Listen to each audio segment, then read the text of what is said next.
Love Serye TV. Captured by Lady Boss.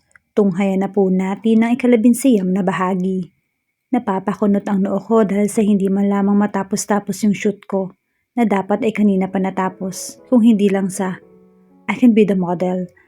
Halos mapatampal na ako sa aking noo na magsalita na naman si Hero sa harap ng kanyang mga magulang na ngayon ay hindi ko alam kung matatawa o maiinis sa kanilang anak.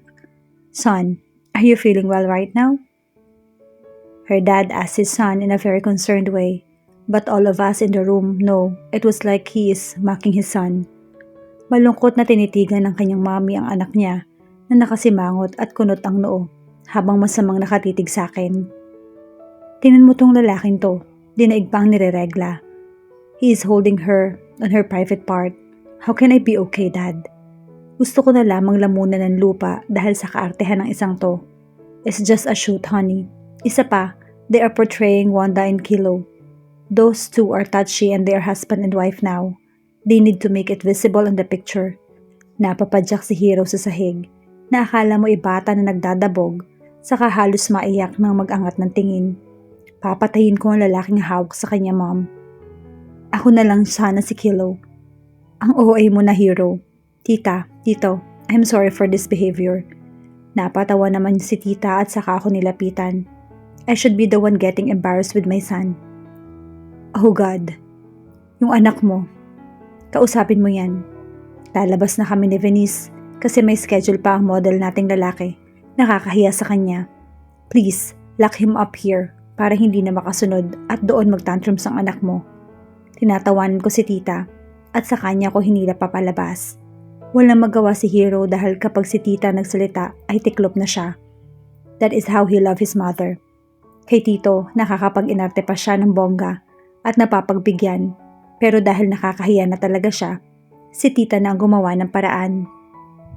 Imagine, he broke a chair just because he saw my partner hugging me and touching my boobs. But it's fine for me. As in, he is grabbing my boobs because it serves as my cover.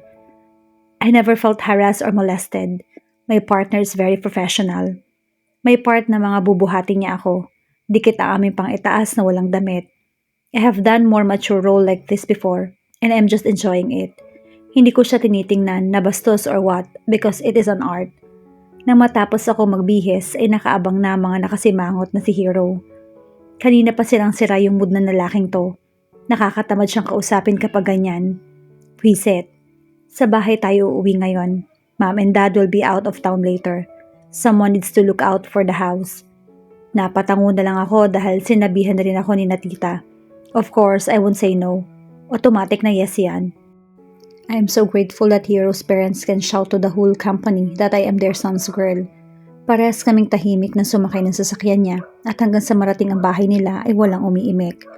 Kahit naman ganoon ay pinagbuksan pa rin niya ako ng pinto. Hindi ko siya papansinin dahil siya itong parang bata ko mag-inarte kanina. He held my back as he guided me on their house. Mukhang walang katulong sila ngayon. Wala mga katulong namin at driver. Mom made them have some days off. And we are responsible on their household chores. Napatango muli ako nang buksan niya ang isang high-tech na pinto at saka automatic itong sumara na makapasok kami. Napanganga ako nang maigala ang paningin sa kanilang bahay. Napakalawak at makikita mo na advanced and high-tech ang mga gamit. Nakakatakot naman tumira dito. Pakiramdam ko na banday lagi ang magnanakaw. You wanna eat? Tanong niya pero wala namang kabuhay-buhay ang tono. Napairap ako sa ere at sumunod na lang sa kanya sa kusina nilang. Akala ko ay nasa isa na akong bar. Ang astig. There is an island counter on the cabinet. There are lots of beverages and wines. Sa kabila naman, katapat nito ay ang kanilang lutuan na wala kang makikitang stove. Dahil tila nasa mismong black marble tiles na ito at may pinipindot lang. I just realized that thing when Hero showed me. I'm not yet hungry. Napatango siya bago ako inaya sa taas. Maging sa hagdan nila ay na-amaze ako dahil sa disenyo nito na tila gumagalaw kapag tumatapa ka at mayroon siyang itinuturo na elevator kapag may ibababa raw silang malaking equipment at ibang gamit. Seryoso masyado si Hero. Pero hawak-hawak niya ako sa bewang. Hindi nga lang katulad dati na dikit na dikit. Ngayon ay para ako may sakit sa aming pagitan. Hindi naman ako lumayo at umalis sa hawak niya dahil iyon na makatutulong sa init ng ulo niya. Masyado kasing seloso at parang tanga. Alam naman niyang magagalit siya sa mga ganong post, manonood pa. Nakakainis. Gusto ko siyang kausapin pero hindi ko alam kung paano. Even if I am so bold and tactless. Right now with his mood, I cannot get talkative and witty. Masyado siyang hot. Baka masunog ako.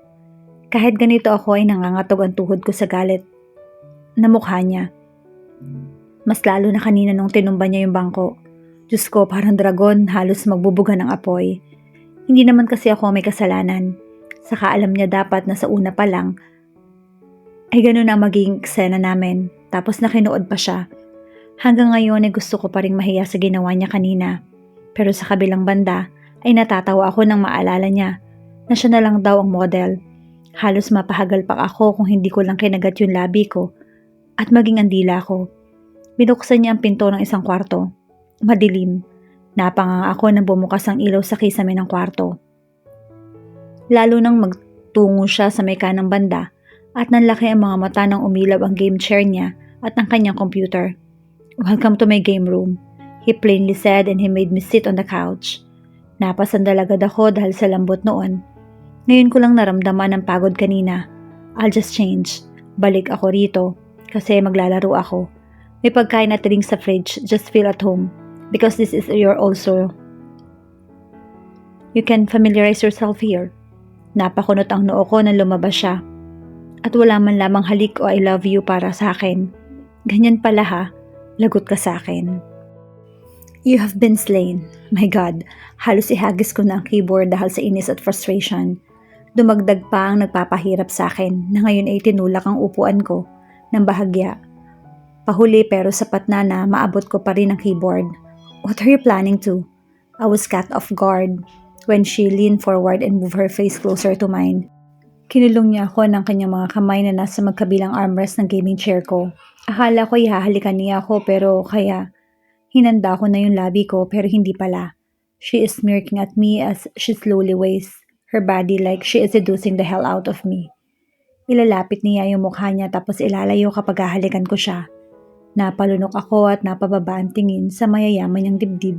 Nagpapalaway lalo sa akin. Damn it, mas lalo pang bumaba yung mata ko sa kanyang pagkababae na napakakinis at tanging noo lang nito ang nakikita. Pero ang V9 na nabuo roon ay sapat na para lalong manigas ang galit na alaga ko. Han, maging ang pagkakita ko ay hindi ko rin maisaayos dahil sa paghahabol ng hininga. Ngumisi siya at saka tinabunan ng kanyang hintuturong daliri ang aking labi. Saka sumasayaw na nagpadaos-dos hanggang sa mapaluhod na siya at makaharapan ng aking pagkalalaki. Just by the sight of Venice kneeling in front of me, in her sexy naked body, can make me come in an instant. You play your game while I play with mine. Venice, this is complete torture. Please, let me finish the game first. I cannot win this.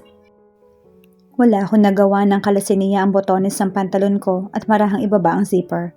Halos malagutan ako ng hininga sa ginagawa niya. Hindi pa man nag-uumpisa, darang na ako. My condition, hero. Win it and you can have me. Prove to me how good you are in playing that. Prove to me your title when it comes to my online game. Napapalo ako sa lamesa nang hilahin niya yung garter ng brief ko at dinukot doon ang naninigas kong alaga. Paano pa ako nito makakapaglaro? Nakita kong nabalik na ang buhay ko, kaya nanginginig yung kamay kong kinuha muli yung headphone na tinanggal ko kanina dahil hindi ko siya marinig. I love to hear her moans and dirty talks. Nagsimula na ako sa pagpa-farm muli ng sa gayon na makabawi ako at mabuo ang aking item.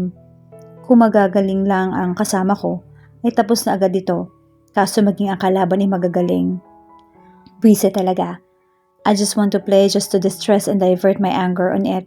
But with what Venice is doing, I completely forgot why are we here and why I got mad.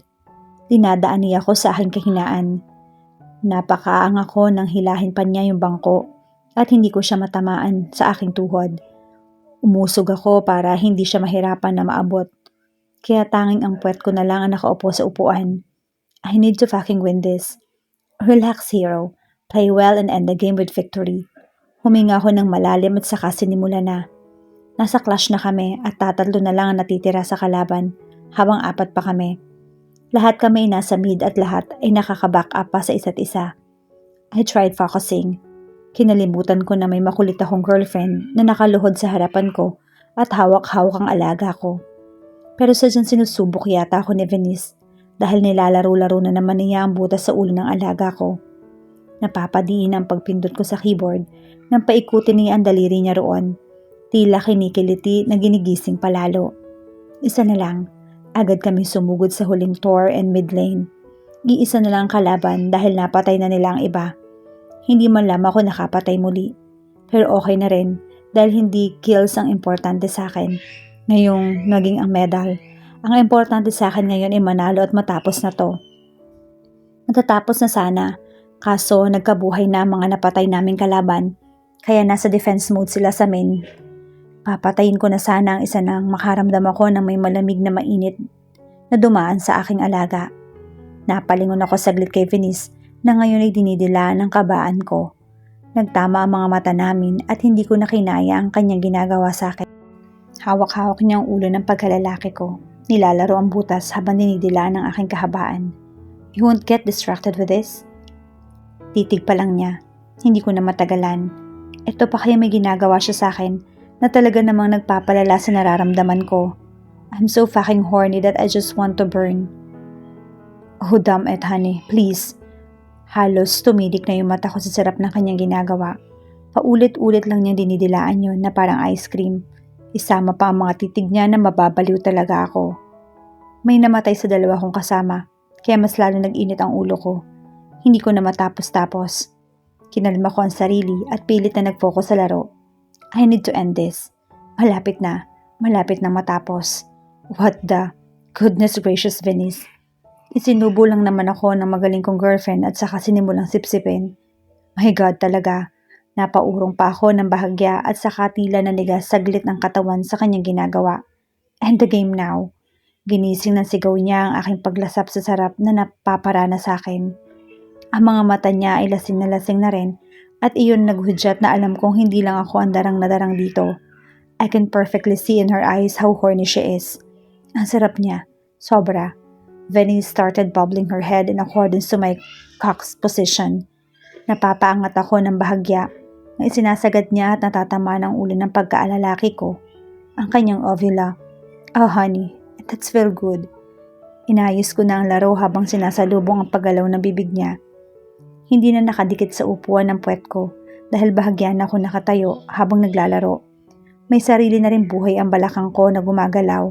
Mas masarap kasi kapag sinasalubong ko. Pakiramdam ko ay dinadala ko sa alapaap. Last hit on the tare and we have the victory. Agad ko siyang hinila at pinaupo sa aking inuupuan at saka ibinuka agad ang kanyang hita. Nakapatong ang dalawang paa sa aking balikat. She is open to me. Hero. Hindi ko siya pinansin at saka hinila ang puwetan niya papalapit sa akin. Halos nakahiga na siya sa upuan nang ibuka ko ang labi ng pagkababae niya. Musika sa tenga, matamis niyang halinghing. Medyo bumigat ang paa niya sa balikat ko pero mas lalo itong nakadagdag sa init na nararamdaman ko. Nahubad na ang pantalon ko hanggang tuhod. I grab mine. Sinimulan ko lang laruin ang aking kahabaan habang kinakain ang pagkababae niya. Ang sarap. Lalo pang sumabunot na siya sa akin at inaangat ang pang-upo para mas mapagduldulan ang pagkababae niya sa akin. Mas pinag-igi ko ang pagkain sa kanya at na magsawa ay saka ko pinatigas ang dila ko at nilabas-masok sa butas niya roon. Nagpatuloy lang siya sa pag-ungol while I continued masturbating. Mas tumindi pa ang pag-ungol niya. Magaling ang paggalaw ng kanyang balakang na senyalis na malapit na siya. Mas pinag-igi ko pa ang pagpapaligaya sa kanya. Binitawan na aking pagkalalaki at saka nilaro iyon habang malabas-masok ang dila ko sa butas niyon. Hindi na bumaba sa upuan ang hita niya at saka balikat ko na lahat ng bigat niya nang biglang nanigas ang katawan niya. That made me hornier. I just waited until she put her weight again on the chair. Nakabawi na siya pero hingal na hingal pa rin. Namumula na mukha niya. She looks so aroused. You are a bad girl, Venice. Now, what do you want me to do? She smirked and stood up. Mabilis na pumalibot sa batok kong kanyang kamay bago ko hinalikan sa labi. Agad ko naman sinagot ang mga gutom niyang halik sa akin. Mula sa batok ay bumaba ang kamay niya. Naglaban na naman ang aming mga labi bago siya sinipsip ito. At saka hinimas-himas ang alaga ko na parang pinapaamo. Tumalikod siya nang hindi binibitawan ng pagkalalaki ko at yumuko sa gaming chair. Ilang malulutong na mura ang pinakawalan ko lalo na nang siya nang magpasok ng pagkalalaki ko sa babae niya. Babaliwin niya talaga ako nang wala sa oras. Move now, hero. Tumingala ako at saka huminga ng malalim. Isang sagad na pag-ulos agad ang ginawa ko at napagalaw rin tuluyan ang upuan na kinakapitan niya. Mukhang nakuha ni Venice na nakasubsob siya, kaya inikot niya ang upuan at isinandal sa aking lamesa. I pounded at her hard and fast. Kanina pa ako libog na libog at nais labasan. I love you, honey. I'm sorry I got jealous. Yumuko rin ako at saka hinalikan siya sa batok bago ko hinila paharap sa akin ang mukha niya at mahalikan siya sa labi. Tumutunog ang bangko maging ang lamesa. Ang computer ko ay gumagalaw na rin pero wala na akong pakialam. Venice, you are really a poison to me. Magkadikit lamang ang mga labi namin. Hindi na maghahalikan dahil sa sunod-sunod kong pag-ulos. Lasing na talaga ang mata niya at puro ungol at mabibigat na hininga ang lumalabas roon. Napakasarap sa pakiramdam. Gusto ko pa rin maramdaman ito. Hindi ako magsasawa. Napapikit ako ng unti-unti na sinasaka lalo ng pagkababae niya. Ang alaga ko na napakasarap. Napapasabay na ako sa mga halinghing niya at mas lalong binilisan ang paggalaw. Sabay pa namin saad. Kaya mas lalo kang binilisan ang pagbayo sa kanya at saka kinapa ko ang kanya at pinaikot-ikot ang daliri roon. One deep hard thrust and we both convulsed on their chair. We kissed each other again before I withdrawn. Hinila ko at siya ang umupo sa upuan. Pinatakan siyang muli ng mabilis na halik sa labi saka sa noo. Ngumisi naman siya na parang may binabalak. Marahan siyang lumuhod sa upuan at ako saka umupo sa aking kandungan. She is straddling me again. This is my favorite position. Ang matigas kong pagkalalaki ay siyang muli napapasok sa butas niya at sabay kaming napatingala at napaungol sa sensasyon. Saan nga ba maaari pang humantong ang mainit na tagpong ito sa pagitan ni Venice at Hero? Matatapos pa nga kaya ang mga alaala at sandaling katulad nito sa buhay nila. Yan ang ating aalamin sa pagpapatuloy ng ating kwento bukas sa ganito ring oras. Shout out sa lahat nating masugid na taga-subaybay. Maraming salamat po sa patuloy ninyong pagsama sa amin sa kwentong ito. Hanggang sa muli, mag-ingat po tayong lahat.